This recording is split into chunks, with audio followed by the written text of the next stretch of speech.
안녕하세요. 오늘도 서연 살롱을 찾아주셔서 감사합니다. 저는 가슴으로 낳은 아이를 키우고 있는 여성이에요. 혹시 여러분은 기적을 경험한 적이 있으신가요? 저는 제 아들을 만난 그 순간이 제 인생의 기적처럼 느껴져요. 사실 저희 부부는 첫 아이를 떠나보낸 경험이 있어요.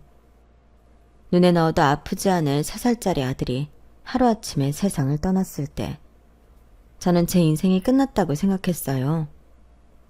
웃음이 떠나지 않던 우리 집은 그날 이후 모든 게 변해버렸거든요. 남편도 저도 각자의 슬픔이 너무도 커서 서로를 위로할 여유조차 없었어요. 아이가 병에 걸린 게 누구의 탓도 아니었는데도 그때는 원망할 대상이 필요했던 것 같아요. 남편은 그 대상을 저로 택했고 저 역시 그 대상을 남편으로 택했다는 게 문제였죠.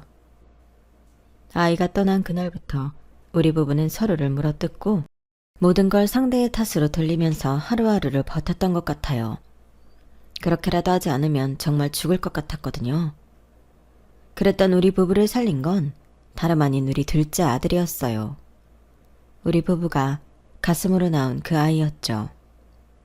그럼 지금부터 우리 가정에서 일어난 기적 같은 사연을 전해드릴게요. 어린아이들이 1년 중 가장 기다리는 날이 언제인지 아세요? 바로 어린이날과 크리스마스, 그리고 생일이에요. 그중 생일은 단연 최고의 날이었죠.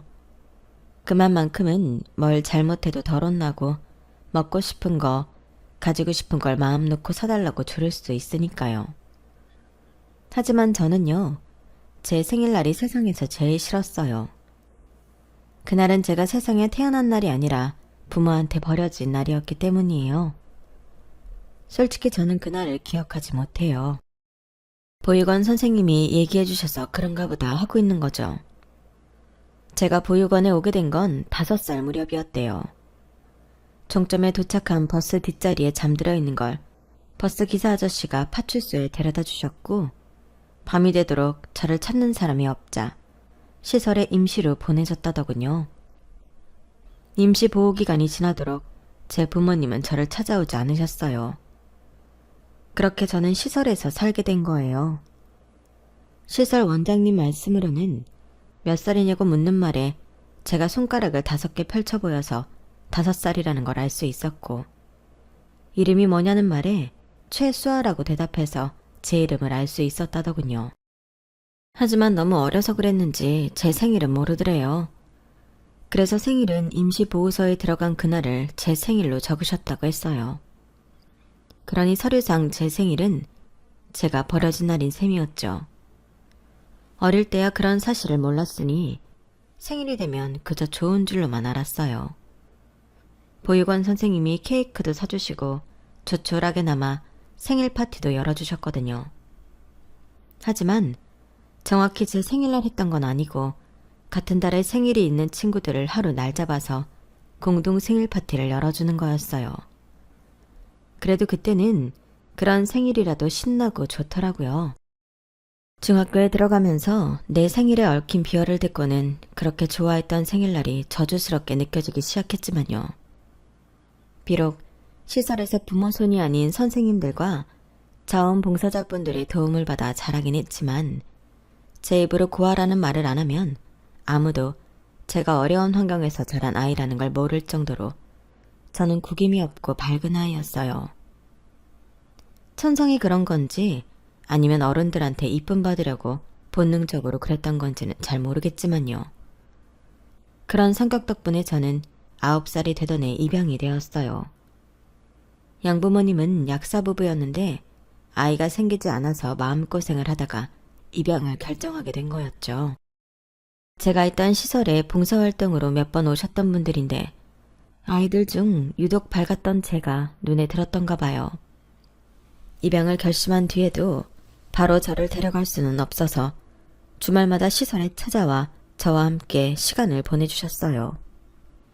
그러면서 양엄마와 많은 얘기를 나눌 수 있었어요. 딱히 저와 말이 통해서 제게 이런저런 얘기들을 하셨던 건 아닌 것 같고 그동안 남들한테 말 못할 마음고생을 많이 하셔서 넋두리처럼 제게 털어놓았던 게 아닌가 생각해요. 양엄마 말에 따르면 흔히들 결혼을 하면 누구나 다 아이를 가질 수 있을 거라고 생각하지만 실제로 난임이나 불임 가정이 꽤 많다더라고요. 저희 양부모님도 결혼하고 1년 동안은 자신들이 입양을 하게 될 줄은 꿈에도 몰랐다고 했어요. 그러다 3년, 4년이 지나면서 불안감은 고조됐고 현실적인 문제들이 터져나왔대요.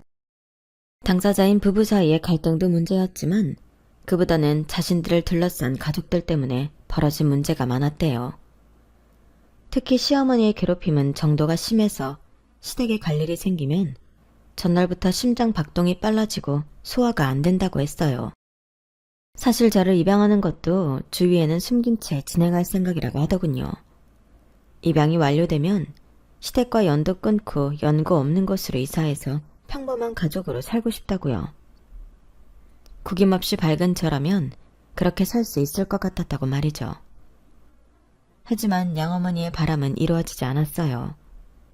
시댁에서 입양 계획을 알게 되면서 문제가 생겼고 그 과정에서 전부터 골마있던 부부 사이의 문제까지 터져나오면서 두 분이 이혼을 하게 되셨거든요. 그렇게 제 입양이 불발되었고 이후로도 저는 입양이 되지 못했어요. 입양 시기를 놓친 게 문제였죠. 하지만 그 두 분을 원망하지는 않아요. 두 분은 이혼을 한 이후에도 종종 저를 찾아와 주셨거든요. 두 분이 함께 오는 적은 없었지만요. 제가 중학교에 들어갈 때까지도 제 생일마다 시설에 찾아와 주셨던 양엄마는 제가 중학교 2학년이 되던 해 재혼을 하셨어요. 상대 남자분이 아내와 사별하고 어린 아들과 함께 사시는 분이어서 양엄마는 꿈에 그리던 엄마가 되셨고 그렇게 저는 양엄마와 모녀관계가 될 기회를 완전히 놓치게 되었어요. 그래도 제가 여전히 그분을 양엄마라고 부르는 건 이후로도 제게 부모의 자리가 필요할 때마다 제 곁을 지켜주셨기 때문이에요. 제가 고등학교를 졸업하고 시설을 나가게 되었을 때 제가 살 곳과 첫 학기 대학 등록금도 마련해 주셨고 장학금을 놓쳐서 학비 문제로 휴학을 갈등했을 때도 제 등록금을 내주셔서 휴학 없이 무사히 졸업할 수 있었거든요. 양엄마는 저와 한 집에서 살지 않았을 뿐 정신적으로나 물질적으로 한순간도 제 엄마가 아닌 적이 없었어요. 늘 제 결정에 힘을 실어주셨고 제게 위기가 찾아왔을 때는 뒤에서 조용히 서포트를 해주셨어요. 딱 한 번만 빼고 말이죠. 수아야, 너 꼭 그 사람이랑 결혼을 해야겠니? 난 말이지 조금 걱정이 돼. 그 남자가 마음에 안 드는 게 아니라 어머니 자리가 아무래도 좀 그렇거든. 저는 대학을 졸업하고 들어간 첫 직장에서 지금의 남편을 만나 연애를 하게 되었고 사귄 지 1년 만에 결혼 얘기가 오가기 시작했어요. 양엄마한테 그 남자 집에 인사드리러 갔던 일을 말씀드렸는데 아무래도 그게 마음에 걸리셨던가 봐요. 제가 처음 시댁에 인사를 드리러 갔을 때 저희 시어머니께서 저를 보시고 이렇게 말씀하셨거든요. 예, 너는 어쩜 걱정 하나 없이 사내처럼 얼굴에 그늘이 하나도 없니? 모르는 사람이 보면 부모 잘 만나서 걱정 없이 편하게 사는 줄 알겠다. 부모 복 없는 너한테는 그게 복이라면 복이겠지? 그때 어머님한테 들은 말에 상처를 받았다는 말을 양엄마한테 했었는데 내내 그 말에 신경이 쓰이셨던가 봐요. 제 딴엔 어디다 하소연할 데도 없고 해서 투정 부리듯 한 말이었는데 괜한 말을 한 것 같았어요. 그 얘기를 듣는데 내 첫 시어머니 생각이 나더라. 임신이 안 돼서 난임 치료를 받느라 몸도 마음도 너덜너덜해진 때였는데 그때 시어머니가 그러셨거든. 내가 처음 인사 갔던 날 내 얼굴을 보시곤 팔자가 사나운 애라는 걸 눈치챘었다나 뭐라나. 그래서 결혼도 반대했던 건데 기를 쓰고 하더니 이런 꼴을 당하게 됐다고 얼마나 나를 원망하던지 몰라. 애가 안 생긴 것도 내 얼굴에 덕지덕지 붙어있는 그늘 때문이라고 툭 하면 그 소리를 하시는데 지금 생각해도 치가 떨린다. 남편이라는 인간은 입 꾹 다물고 아무 말도 안 하고 있었는데 그게 더 꼴 보기 싫었어. 애가 안 생긴 게 내 탓만은 아니잖니. 자기한테도 문제가 있는 건데 자기 부모 앞세워서 온전히 내 탓으로 돌리는 것 같았다니까? 그래서 말인데 조금이라도 너한테 부정적인 생각을 가진 집에는 안 가는 게 좋아. 나중에 나처럼 후회할 일이 생길지 모르니까. 네 남편이 네 바람막이가 되어줄 거라는 기대도 하지 말고. 내가 너무 걱정이 앞서는 건지 모르겠지만 난 네가 어디 가서든 사랑받고 살았으면 좋겠어. 넌 정말 사랑스러운 아이니까. 양엄마의 진심을 저라고 모르는 건 아니었어요. 하지만 눈에 콩깍지가 씌인 상황에선 주위에서 아무리 좋은 말을 해줘도 들리지 않게 마련이에요. 다행히도 양엄마의 걱정이 반은 맞고 반은 틀린 셈이었지만요. 비록 제 결혼을 탐탁치 않아 하셨지만 그런 것과는 달리 양엄마는 제가 결혼을 준비하는데 누구보다 많은 도움을 주셨어요. 혼수도 함께 골라주셨고 예단이며 이바지 음식까지 전부 도움을 주셨거든요. 하지만 양엄마 말대로 처음부터 제게 부정적인 시선을 보내던 시어머니는 제가 해온 모든 걸 못마땅해 하셨어요. 아, 이걸 예단이라고 해온 거니? 창피해서 주변에 말도 못하겠다. 아무리 부모 없이 자랐어도 요즘은 인터넷만 뒤져도 정도가 수두룩할 텐데. 그 정도 정성도 없이 이 모양 이 꼴로 해온 거야? 그래놓곤 뭐가 좋다고 생글생글 웃고 있니? 사람 속 뒤집는 것도 아니고 말이야. 하긴 보고 배운 게 있어야 물건 보는 눈도 챙기고 하는 거지. 근본이 없는데 뭘 기대하겠어? 옛말에 웃는 얼굴에 침 못 뱉는다고 했지만 저희 시어머니한테만큼은 예외였어요. 애써 웃고 있는 제 면전에 대고 온갖 독설을 다 퍼부으시니 말이에요. 그렇다고 저희가 결혼하는데 10원 한 장 도와주지 않으셨으면서 뭐가 그렇게 못마땅하게 많고 불만이 많으신 건지 모르겠더라고요. 웃긴 건 몇 년 뒤 신우이가 결혼할 때 혼수며 예단을 준비해가는 걸 보니 기도 안 차더라는 거예요. 저한테는 그렇게 근본 따져가며 보는 눈이 없다고 타박하시더니 정작 어머님이 고르신 예단은 정말 가관이었거든요. 결국 신우이가 울고불고 난리를 치면서 그딴 걸 어떻게 가져가냐고 난리를 쳐서 제가 싹 다 다시 준비해줘야 했어요. 그 일이 있은 뒤로는 시어머니도 제게 안목이니 뭐니 하는 소리는 못하게 되셨어요. 거기다 제가 시집온 그해 겨울 아들을 낳자 어머님도 더는 타박을 안 하시더라고요. 눈에 넣어도 아프지 않은 손자를 보는 재미에 빠져서 못마땅한 며느리는 생각할 겨를이 없으셨거든요. 시어머니만큼이나 저희 아들을 꿀이 뚝뚝 떨어지는 눈으로 바라보시는 분이 있었는데 바로 제 양엄마였어요. 세상에 어쩌면 이렇게 예쁠 수가 있니? 천사가 따로 없다. 아유 하고 하품하는 것 좀 봐. 아유 요 녀석이 눈에 밟혀서 내가 요새 약국일이 손에 안 잡힌다. 이번에도 사진 좀 잔뜩 찍어가야겠어. 휴대폰에 저장해둔 요 녀석 사진 보는 게 요즘 내가 사는 낙이잖니. 우리 아들이 하품하는 것부터 똥기저귀 가는 거, 배고파서 칭얼대는 거 등등 거의 모든 행동을 다 사진에 담아가셨어요. 길 가다 자꾸 예쁜 것만 보면 우리해준다고 사오시고 신발에 속옷에 한복까지 저희 집에 오실 때마다 한보따리를 가져오셨죠.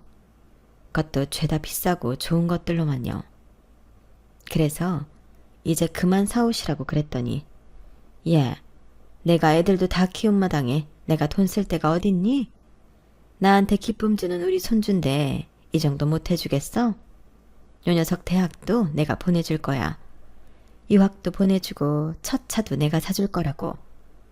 수아 너한테 못 해준 거 네 아들한테 다 해줄 생각이니까 거절하지 마. 내 욕심이고 내 만족이니까. 알았지? 제게 친정엄마가 있다고 해도 양엄마처럼 잘해주시지는 않을 것 같았어요. 저희 부부도 그렇고 양엄마도 그렇고 요 작은 녀석 하나 덕분에 얼굴에서 웃음이 떠나지 않았어요. 그리고 그건 시어머니도 마찬가지였어요. 손주 낳아줬다고 이제는 어엿한 며느리 대접을 해주셨으니까요. 앞으로 더는 시어머니 독설을 안 듣고 살 수 있겠다고 생각했죠. 하지만 그건 섣부른 바람이었나 봐요.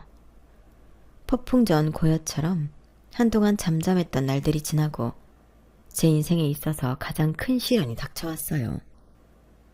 당시 저는 아이가 어린이집에 갈 수 있는 나이가 돼서 다시 일을 시작했던 때였어요.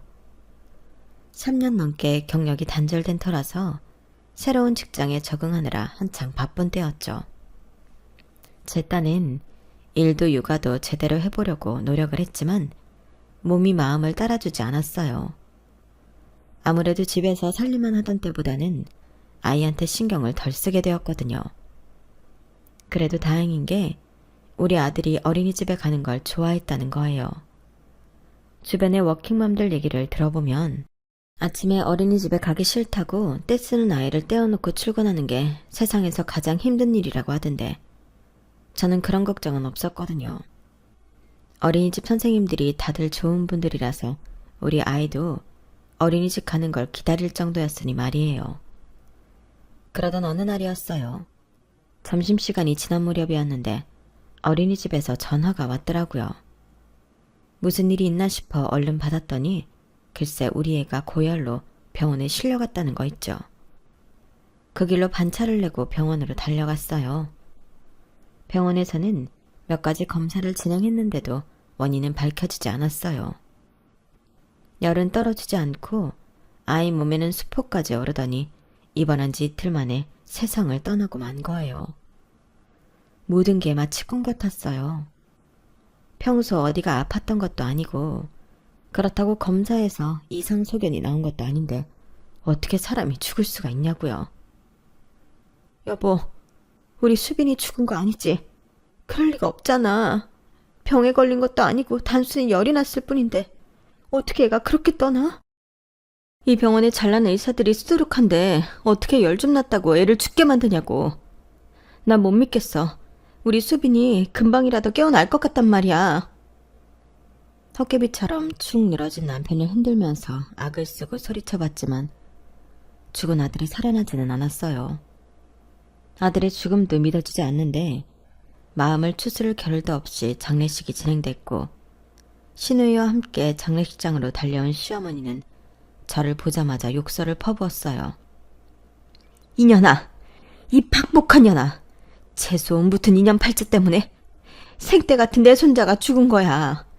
이게 다 너 때문이라고. 내가 너 처음 봤을 때부터 마음에 안 들었어.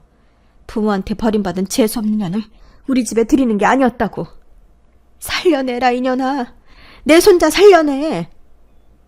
시어머니는 손자 잃은 슬픔을 제게 포악한 욕설로 잊으려 했어요. 저는 어리 빠진 얼굴로 시어머니의 욕설과 주먹질을 고스란히 받아낼 뿐이었죠. 장례식장이 쩌렁쩌렁하게 울리도록 고래고래 소리를 질러내는 시어머니 목소리는 한마디 한마디가 비수가 되어 제 가슴에 꽂혔어요. 정말 어머님 말씀대로 내 팔자가 사나워서 내 자식 잡아먹은 건가 하는 말도 안 되는 생각까지 하게 되더군요. 장례식장 담당자와 장례 절차 설명을 듣고 안으로 들어오던 남편은 바닥에 주저앉은 채 시어머니의 욕바지가 된 저를 보고는 달려와 소리쳤어요. 제발 좀 그만하세요. 자식 잃은 사람한테 그게 할 소리예요. 엄마 아니어도 이 사람 며칠째 밥도 못 먹고 잠도 못 자고 살아요. 산 송장처럼 숨만 겨우 쉬고 산다고요. 힘든 걸로 치면 우리 수빈이를 10달 동안 품었던 이 사람이 힘들지 엄마가 힘들어요. 그러니까 제발 그만 좀 하라고요. 내 아내 좀 내버려 두란 말이에요. 경고하는데 한 번만 더 수아한테 전화하면 그때 나 엄마랑 영 끊을 테니까 그런 줄 아세요. 남편은 저를 일으켜 세워 장례식장 안쪽에 자리한 방으로 데려갔어요. 그리고 양엄마를 불러 저 좀 돌봐달라고 부탁했어요. 무슨 정신으로 버텼는지 모를 아들 장례식이 끝나고 납골당에서 나오는데 남편이 양엄마를 불러 세웠어요. 그리고는 눈물이 그렁한 눈으로 그러더군요. 수아가 밥도 안 먹고 잠도 안 자요. 이러다 이 사람까지 잘못될까 두렵습니다. 어머님께서 수아 곁에 서 있어주세요. 제발 우리 수아 좀 살려주세요. 제가 이렇게 부탁드릴게요. 자식 잃고 아내까지 잃을지 모른다는 생각에 남편은 울먹이며 부탁을 했고, 그 부탁을 뿌리치지 못했던 양엄마는 그날 밤 바로 옷가방을 싸들고 저희 집으로 오셨어요. 그리고는 마치 제 그림자처럼 24시간 제 옆에 붙어서 저를 씻기고 먹이셨죠. 안 먹겠다고 투정을 부리면 호통을 치기도 하고 달래기도 하면서 어떻게든 제 입에 먹을 걸 넣어주셨어요. 잠도 늘 저와 한 침대에서 주무시면서 제가 몽유병 환자처럼 침대에서 빠져나가면 어김없이 쫓아와 저를 끌어안고 등을 쓸어주셨어요. 괜찮아. 다 괜찮아질 거야. 양엄마의 다정한 목소리에 그자 정신이 든 저는 주저앉아 통곡했어요. 그럴 때마다 양엄마는 제 손을 꼭 잡아주셨죠. 그 바람에 저는 참고 있던 울음이 터져버렸고 한 번 터진 울음은 쉽게 멈추지 않았어요. 급기야 어깨까지 들썩일 정도로 대성통곡을 하게 되었죠. 양엄마는 그런 저를 꼭 끌어안고는 등을 쓸어주시면서 괜찮아, 괜찮아. 참지 말고 실컷 울어. 엄마가 옆에 있어 줄 테니까. 눈치 보지 말고 울어버려. 넌 잘못한 거 없어. 그러니까 미안해하지도 말고 절대로 네 탓도 하지 마. 괜찮아. 다 괜찮아. 그때 양엄마가 없었다면 저는 정말이지 그 순간을 어떻게 버텼을지 모르겠어요. 그렇게 열흘 가까이 집에서 저를 돌봐주신 양엄마 덕분에 저는 다시 기운을 차릴 수 있었어요. 캄캄한 터널을 걷는 것 같은 시절을 양엄마 덕분에 잘 넘길 수 있었던 거죠. 하지만 그때 아이를 잃은 이후로 좀처럼 아이는 생기지 않았고 늘 마음 한구석이 무거웠어요. 신우이가 시댁에 애를 데리고 올 때면 저도 모르게 아이한테서 눈이 떨어지지 않았어요. 우리 아들이 죽지 않고 살아있다면 신우이 애보다 조금 더 컸겠지? 내 아이를 떠올리며 생각에 잠겨있을 때면 어김없이 시어머니의 타박이 시작됐어요. 지 자식도 못 지키는 게 청승은 왜 떨어? 네가 그렇게 재수없이 구니까 애도 안 생기는 거 아니냐? 아휴, 이러다 우리 집 대 끊어지는 게 아닌가 모르겠다. 내 딸은 남의 집 장손도 잘 낳아줬는데 어떻게 된 게 우리 집 며느리는 지 할 일도 제대로 못하는 건지 원?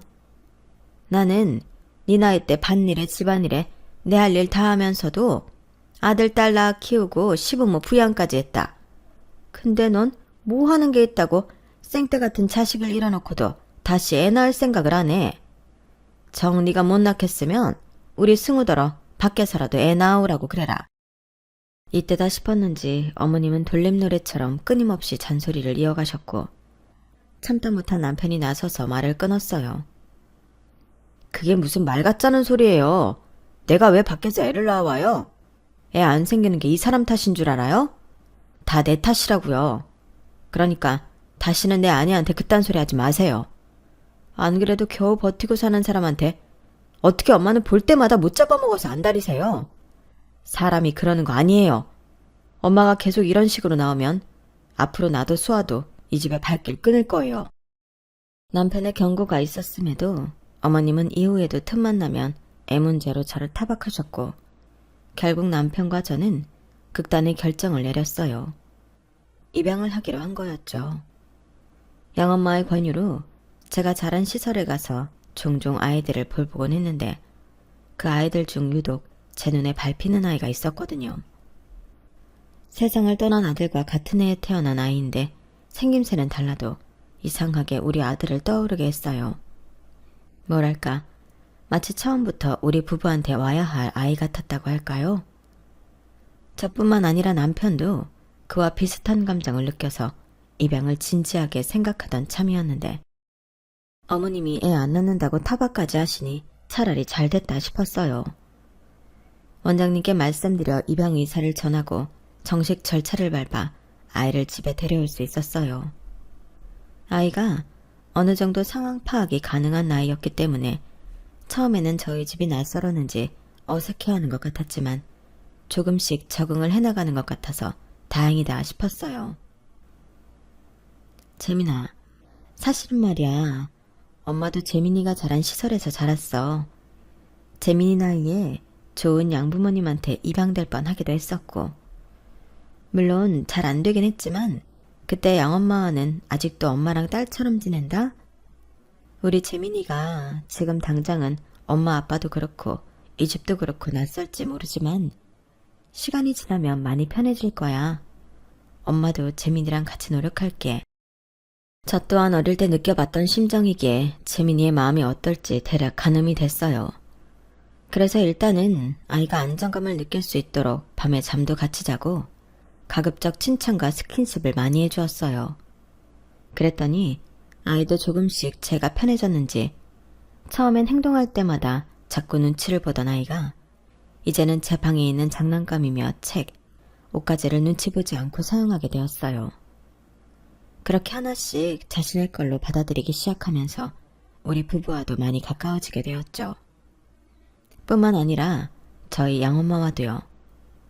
양엄마는 저희 부부가 입양하기 전부터 함께 보육원에 봉사활동을 하러 다니셨기 때문에 우리 아들과도 꽤 친한 사이였거든요. 어떨 때 보면 저희 부부한테 하지 못하는 비밀 얘기도 저희 양엄마와 하는 것 같았어요. 그날도 양엄마가 집에 오셔서 재민이랑 함께 놀아주고 계셨는데 초인종이 울렸어요.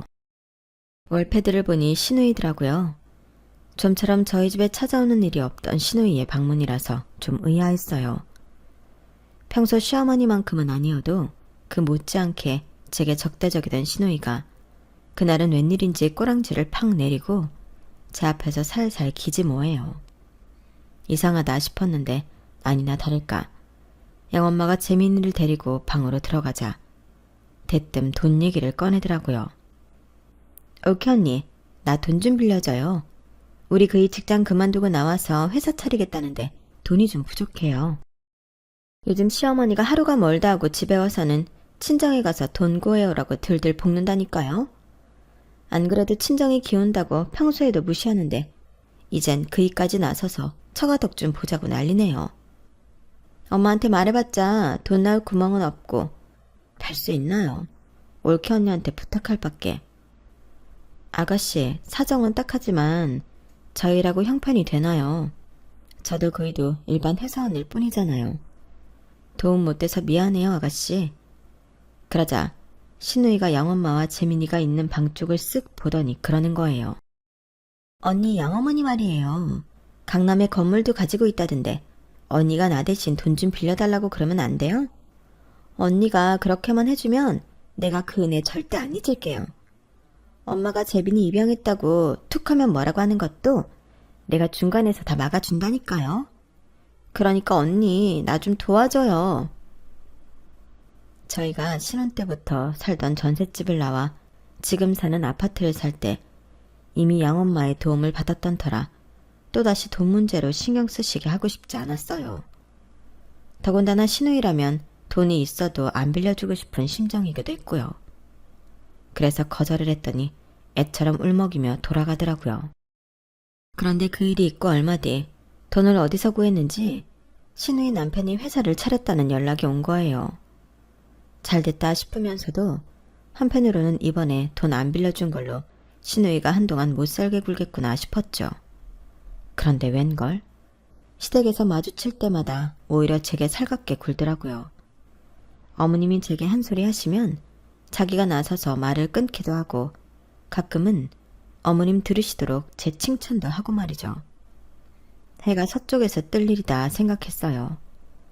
하도 신기해서 일이 잘 풀리니까 마음도 유해진 건가 하는 생각까지 했다니까요. 그런데 재벌은 남 못 준다고 시누이가 제 본성을 드러내는 일이 생긴 거예요. 어머님 심부름을 하느라 남편 없이 재민이만 데리고 시댁에 가게 됐는데 마침 거기에 시누이랑 시누이 딸이 와 있더라고요. 시누이 딸 생일이라서 어머님 모시고 저녁 먹으러 가려고 왔다더군요. 모르면 모를까 시누이 딸 생일이라는데 어떻게 모른 척 하겠어요. 그래서 용돈이라도 주려고 지갑을 열었는데 마침 5만원짜리 한 장이 있더라고요. 요즘은 카드를 쓰거나 땡땡페이를 주로 사용해서 현금을 가지고 있는 일이 드문데 다행이다 싶었어요. 따로 봉투는 준비가 안 돼서 시누이 딸을 불러 손에 돈을 쥐어주었어요. 예림아, 오늘 생일이라며? 이걸로 예림이 가지고 싶은 거 사. 예림이 생일인 걸 몰라서 선물 못 사와서 주는 거야. 생일 축하해. 신우이 딸은 멀뚱히 저를 바라보다가 지 엄마한테 가서 제가 준 돈을 툭 던져줬어요. 신우이가 이게 뭐냐고 물었더니 애가 저를 손가락으로 가리키더라고요. 그때까지만 해도 신우이가 빈말이라도 뭘 애한테 돈을 다 주고 그러냐고 할 줄 알았는데 글쎄 제가 있는 자리로 성큼성큼 걸어오더니 다짜고짜 제 뺨을 때리며 그러지 뭐예요. 누굴 거지 새끼로 알아. 내가 돈 좀 빌리러 갔었다고 우습게 보이는 모양이지? 당장 우리 예림이한테 사과해. 사과하라고. 신우이는 눈을 부릅뜨고 저를 죽일 듯이 달려들었어요. 처음엔 신우이가 뭔가 오해를 해서 그런가 보다 했는데 그게 아니라 제가 준 돈 액수가 적어서 그랬던 거더라고요. 솔직히 어이가 없었어요. 5살짜리 아이한테 5만 원 용돈 준 게 그렇게 적은 액수인가요? 신우이가 난리를 치자 시어머니까지 달려와 모녀가 쌍으로 저를 비난하기 시작했고 결국 제가 미안하다고 사과를 하는 선에서 끝이 났어요. 그런데 얼마 뒤 생각지도 않은 일이 벌어진 거예요. 신우이가 울면서 저희 집에 찾아와 무릎까지 꿇고 싹싹 빌지 뭐예요. 올케 언니, 내가 잘못했어요. 내가 잠깐 눈에 뭐가 씌었었나 봐요. 내가 언니한테 그러면 안 되는 거였는데 정말 죽을 죄를 지었어요. 그러니까 언니네 어머니한테 말 좀 잘해주세요. 빌려주신 돈 당장 돌려달라고 하시면 저 그이한테 이혼당해요. 제발 나 좀 살려주세요. 네? 알고 보니 처음 우리 집에 돈을 빌리러 왔던 날 저희 양엄마가 신우이 사정을 듣고는 따로 연락을 하셨던가 봐요. 입양 문제로 시어머니한테 공격당하는 게 마음에 걸렸던 양엄마는 신우이한테 저 좀 돌봐달라는 조건을 걸고 3억을 이자도 없이 빌려주셨더라고요. 그런데 신우이가 자기 딸한테 용돈 5만 원 줬다고 제 뺨까지 떼인 걸 알고는 당장 돈 돌려달라고 연락을 하신 거 있죠. 시댁에서 있었던 일을 양엄마가 어떻게 알았냐고요?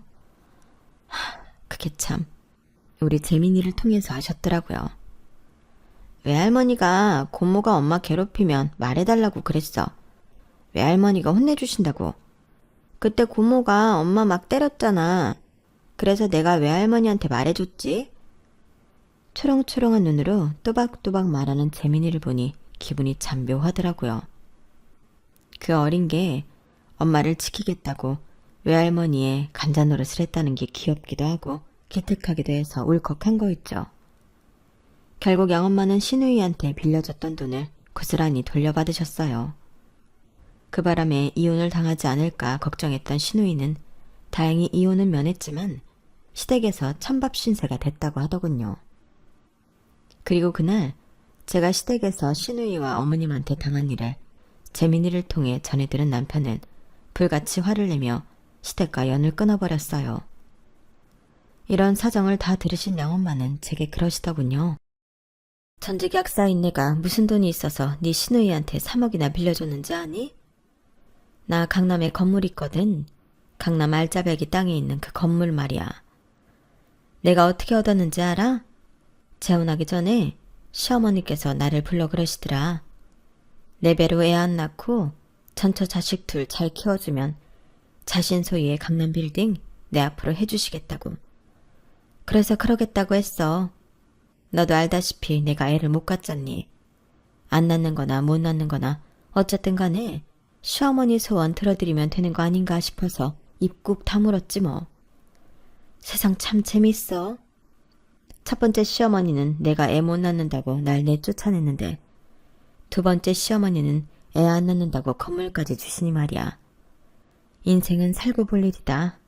안 그러니? 양엄마는 씁쓸한 미소를 지으시며 저를 물끄러미 바라보셨어요. 그 모습을 보니 저 역시 기분이 참 묘하더라고요. 제가 양엄마와 같은 처지라서 그런가 봐요. 어릴 때 막연히 기적이라는 단어를 생각할 때면 홍해가 쩍 갈라지거나 죽은 줄 알았던 사람이 벌떡 일어나는 것처럼 절대로 일어날 수 없다고 믿었던 일들이 벌어지는 걸 떠올리곤 했었어요. 그런데 지금에 와서는 기적이란 인생은 살아볼 만한 가치가 있다고 깨닫게 되는 순간이 아닐까 생각합니다. 부모가 필요했던 아이가 우리 집에 오게 되고 사랑을 쏟을 자식이 필요했던 우리 부부가 그 아이를 만나게 된 것. 그게 바로 기적이 아닐까 생각하거든요. 상처 입은 사람들끼리 서로의 온기에 기대 살아갈 의미를 찾았으니 이보다 멋진 기적이 또 어딨겠어요? 아무쪼록 여러분의 인생에도 기적 같은 날들이 이어지기를 바랍니다. 지금까지 제 사연을 들어주셔서 감사합니다. 항상 행복하세요. 여러분, 사연 댓글에 응원과 현명한 조언 부탁드려요. 좋아요와 구독은 저에게 큰 힘이 됩니다. 오늘도 좋은 일 가득하세요.